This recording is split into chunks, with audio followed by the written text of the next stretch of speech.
बोलो लक्ष्मी नारायण भगवान की जय। नमस्कार दोस्तों, स्वागत है आप सभी का मेरे YouTube चैनल आर के भक्ति में। भक्तों, आज की वीडियो में हम आपको कार्तिक मास महात्म्य के 25वें अध्याय की कथा सुनाएंगे। तो सभी भक्तजन हमारी कथा को श्रद्धा भाव और प्रसन्नचित्त मन से सुने। जो भक्त हमारे चैनल पर नए आए हैं वो हमारे चैनल को सब्सक्राइब करें। जिनको वीडियो अच्छी लगे वो हमारी वीडियो को लाइक करें और कमेंट में लक्ष्मी नारायण भगवान की जय, विष्णु भगवान की जय अवश्य लिखें। तो आइए भक्तों, हम अपनी कथा को प्रारंभ करते हैं गणेश जी की वंदना के साथ। गजाननं भूतगणाधिसेवितं कपितजम्बुफलचारुभक्षणं उमासुतं शोकविनाशकारकं नमामि विघ्नेश्वरपादपङ्कजम्। गुरुर्ब्रह्मा गुरुर्विष्णु गुरुर्देवो महेश्वराय गुरुर्साक्षात् परब्रह्म तस्मै श्री गुरुवे नमः। अखण्डमण्डलाकारं व्याप्तं येन चराचरं तत्पदं दर्शितं येन तस्मै श्री गुरुवे नमः। या देवी सर्वभूतेषु शक्तिरूपेण संस्थिता नमस्तस्यै नमस्तस्यै नमस्तस्यै नमो नमः। वसुदेवसुतं देवं कंसचारूढमर्दनं देवकी परमानंदं कृष्णं वंदे जगद्गुरु। बोलो लक्ष्मी नारायण भगवान की जय। बोलो कार्तिक मास महात्म्य की जय। इस प्रकार वह राक्षस और पिशाचनी दोनों घूमते फिरते नर्मदा नदी के किनारे एक वट वृक्ष के नीचे आकर ठहरे। उस वट वृक्ष पर गुरु का निंदक एक राक्षस रहता था। उन दोनों को वहां पर आया हुआ देखकर वह कहने लगा कि अरे तुम कौन हो और किस पाप से इस दशा को प्राप्त हुए। तब राजा ने अपना और पिशाचनी का सारा वृतांत सुनाकर कहा कि अब आप अपना वृतांत कहिए, क्योंकि हम और आप आपस में आज से मित्र हो गए हैं, इसलिए मित्र से कुछ भी छुपाना नहीं चाहिए। जो मित्र से छल कपट करता है वह पाप का भागी होता है। इसलिए अब आप भी अपना संपूर्ण वृत्तांत हमें सुनाइए। तब ब्रह्म राक्षस कहने लगा कि हे मित्र, मैं मगध देश में प्रवीण सोमदत्त नाम वाला ब्राह्मण था। मैंने मद में आकर अपने को बड़ा भारी विद्वान मानकर गुरु का अपमान किया। एक समय में महादेव जी का पूजन कर रहा था। उसी समय श्री गौतम जी वहां पर आए। मैंने खड़े होकर उनको प्रणाम नहीं किया, परंतु पूजा में ही लगा रहा। तब महादेव जी ने हमको गुरु का अपमान करने के दोष में ब्रह्म राक्षस बना दिया। उसी पाप के कारण मेरा अंतःकरण जला जाता है। न जाने इस दुख से कब मुक्ति मिलेगी। सूत जी कहते हैं, ऋषियों, इस प्रकार गुरु महिमा का वर्णन करने से उनके सब पाप नष्ट हो गए। इतने में उन्होंने दूर से आते हुए गर्ग मुनि को देखा तो दोनों राक्षस तथा पिशाचनी अपने दोनों हाथ उठाकर उसकी ओर भागे कि हमारा भोजन आ गया। परंतु फिर गर्ग जी के कहे हुए वचनों को याद करके उनके निकट न जाकर दूर से ही पिशाचनी कहने लगी कि हे महात्मन, आपको नमस्कार है। हमने कितने ही ब्राह्मण खा डाले हैं, परंतु आप महादेव जी के नाम से सुरक्षित हैं। तब गर्ग मुनि ने तुलसी दल युक्त गंगाजल से उनका अभिषेक किया। अभिषेक होते ही वे राक्षस देह से मुक्त होकर देव रूप को प्राप्त हुए। पुत्र युक्त ब्राह्मणी और सोमदत्त विष्णु रूप शंख चक्र गदा पद्मधारी होकर गर्ग जी की स्तुति करते हुए विष्णु लोक को चले गए और कलमास्पाद अपने रूप को प्राप्त होकर सोच में पड़ गया। उसको इस प्रकार सोच में पड़े देखकर गुप्त रूप सरस्वती बोली कि हे राजन, तुम सोच में मत पड़ो। राज्य भोगने के बाद अंत में तुम भी विष्णु लोक को प्राप्त हो जाओगे। इस वचनों को सुनकर राजा आनंदित हो गया। तत्पश्चात अनेक भोगों को भोगकर अंत काल में मोक्ष को प्राप्त हुआ।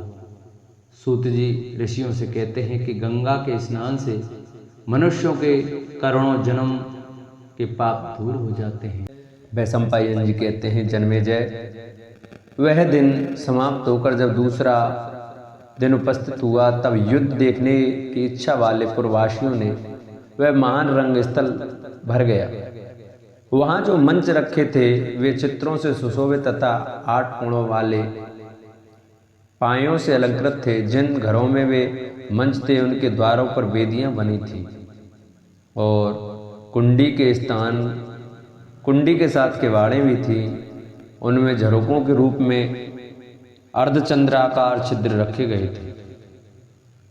वे मंच और मंचागार उत्तमोत्तम बिछोने से विभूषित थे। उन मंचागारों के द्वार पूर्वाभिमुख थे। वे सब के सब सुंदर और खुले हुए थे, अथवा उनमें झीने सूत के मनोहर पर्दे लगे थे। फूलों की मालाओं तथा मोती आदि की लड़ियों से उन सबको सजाया गया था। वे शोभा संपन्न एवं अलंकृत मंचागार शरद ऋतु के बादलों के समान शोभा पाते थे। उनमें सुंदर मल आदि यथास्थान बैठे थे, जिन्हें युद्ध के लिए भली भांति विभूषित किया गया था। उन सब के द्वारा वह सजावट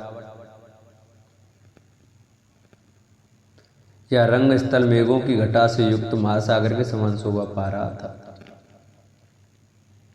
वहां एक ही शिल्प से जीवन निर्वाह करने वाले श्रेणी नामक कारीगरों तथा एक जाति के समुदाय के लिए पृथक पृथक मंच थे। उन मंचों पर जो पताकाएं निरंतर फहराती रहती थीं, उनमें उन कारीगरों के उपकरण दिव्य के चिन्ह अलंकृत थे। उन पताकाओं से वे मंच पर्वतों के समान शोभा पाते थे। अंतःपुर की स्त्रियों के लिए अनेक प्रेक्षागार सुशोभित हो रहे थे, जो स्वर्ण से चित्रित तथा रत्नों की प्रभा से व्याप्त थे। रत्न राशि से निर्मित उन प्रेक्षागारों के ऊपरी भाग में पताकाएं फहरा रही थीं और उनके निचले भाग में पर्दे पड़े हुए थे। इससे वे आकाश में पंखुड़ी पर्वत के समान शोभा पाते थे। उन प्रेक्षागारों में चामरों, हारों, झनकारते हुए भूषणों तथा विचित्र मणियों की चित्र विचित्र प्रभाएं सब ओर फैली रही थी। गणकाओं के लिए पृथक मंच बने थे, जो सुंदर बिछौने और वस्त्रों से ढके हुए थे। वे सब के सब विमान के समान कांतिमान दिखाई देते थे और मुख्य मुख्य वारांगनाएं उनकी शोभा बढ़ाती थी। वहां विख्यात आसन, सोने के पलंग तथा बिछे हुए विचित्र एवं पुष्प गुच्छों से युक्त कालीन सुशोभित थे। वहां सोने के घड़ों में पानी पीने के लिए जल में रखे गए थे। जलपान के जो स्थान थे उन्हें भी शोभा से संपन्न किया गया था। वहां फल के टुकड़ों से भरी हुई चंगेरियां, टोकरियां रखी गई थी, जिन्हें जलपान या कलेवे के उपयोग के लिए वहां उपस्थित किया गया था। और भी बहुत से मंच थे जो लकड़ियों के ढेर से आबद्ध थे। उन पर भी अच्छे बिछावन डाले गए थे। इस तरह के सैकड़ों हजारों मंच वहां शोभा पा रहे थे। घरों के ऊपर जो घर में उनमें स्त्रियों के लिए प्रेक्षागृह बने थे, उनके दरवाजों पर महीन जालीदार पर्दा पड़ा था, जिससे वहां बैठे हुए लोग बाहर की सारी वस्तुएं देख सकते थे। वे प्रेक्षा भवन आकाश में राजहंसों के समान सुशोभित हो रहे थे। कंस के लिए जो प्रेक्षागार दृश्य देखने का स्थान बना था, वह अधिक शोभा से प्रकाशित हो रहा था। उसका दरवाजा पूर्व की ओर था।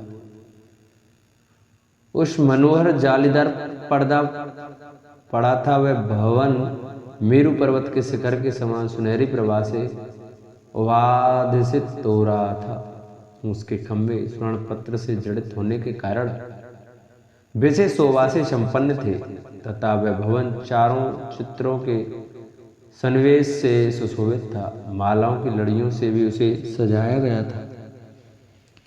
राजा की बैठक या निवास स्थान के लिए जो आवश्यक लक्षण होने चाहिए, उन सब से वह संपन्न था। नाना प्रकार के मनुष्यों से भरा पूरा और जन समुदाय के शब्दों से प्रतिध्वनित होता हुआ वह समाजवाट या रंग स्थल चंचल लहरों वाले विक्षुब्ध महासागर के समान प्रतीत होता था। थोड़ी ही देर में वहां सन्नाटा छा गया और कुवलयापीड़ नामक हाथी रंगशाला के द्वार पर खड़ा रहे, यह आज्ञा देता हुआ राजा कंस अपने प्रेक्षागार में आ पहुंचा। उसने दो श्वेत वस्त्र धारण कर रखे थे, उस पर श्वेत चवर और व्यजन डुलाए जा रहे थे तथा उनके मस्तक पर श्वेत मुकुट प्रकाशित होता था। अतः वह श्वेत बादलों से युक्त चंद्रमा के समान शोभा पा रहा था। जब वह सिंहासन पर सुखपूर्वक विराजमान हुआ, उस समय उस बुद्धिमान नरेश के अनुपम रूप को देखकर समस्त प्रवासी उसकी जय बोलते हुए उसे आशीर्वाद देने लगे। तदंतर मल्लों ने रंगभूमि में प्रवेश किया, उसके कपड़े फहरा रहे थे।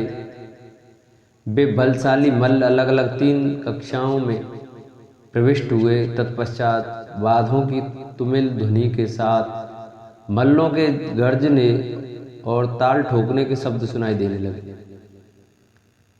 इसी समय हर्ष में भरे हुए दोनों वसुदेव पुत्र रंगशाला के द्वार पर उपस्थित हुए।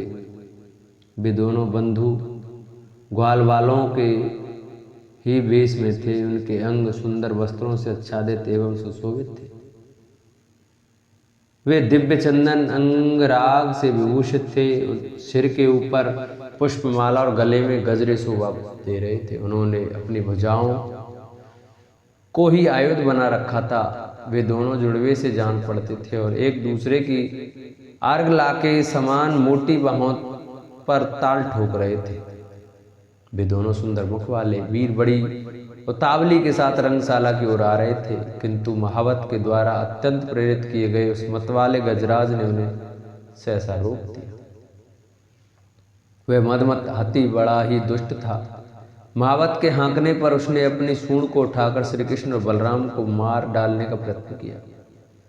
उस हाथी के त्रास देने पर श्री कृष्ण हंस पड़े और दुरात्मा कंस के उस मंसूबे की निंदा करने लगे। वे बोले, निश्चय ही जान पड़ता है कि यह कंस यमलोक में जाने के लिए उतावला हो उठा है, इसलिए इस हाथी के द्वारा वह मुझे कुचल देना चाहता है। तदंतर मेघ के समान गंभीर गर्जना करता हुआ वह हाथी जब बहुत निकट आ गया तब भगवान गोविंद सहसा उछलकर ताली पीटने लगे। हाथी के सामने ही गर्जने और ताल ठोकने की आवाज करके उन्होंने जल के फुहारे छोड़ने वाली उसकी सूंड को अपनी छाती पर दबा लिया।